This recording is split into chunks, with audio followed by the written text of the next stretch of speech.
برادرو السلام علیکم و رحمت الله و برکاته.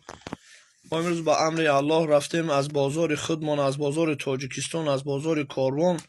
انا با فرزندم یک تا پاپوش خریدم، در برش زنکی نیک نویسندگی نیکی در تای همی پاپوش نظر کردم.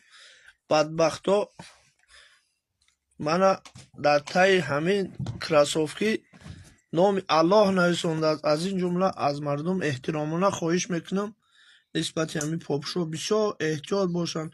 من از تلکه کدگی الله نویسندگی بعد نام اسم پاک الله کرست کدگی از شما احترامانه خواهش میکنم همین مقصد رولی که به دیگر برادرها روان کنید تا که بفهمند که این بدبخت دشمنای اسلام این روز نام پاک الله را میخواهم به همین طرز مقصد بقدر کنند که انشاءالله ما با دستگیری بعضی برادرها امید داریم که همین کار بدبختی همین بدبختای دشمن الله را یک طرفه میکنن. خواهش میکنم دریغ ندارین، این رولی که به هر یک برادر دوست است خواه بیگانه است خواه مقصد کسی که نباشه روان کنین تا که مقصد حفظ کنیم همین نام پاک الله را تا که از بازارهای ما همین چیزها گم شوند.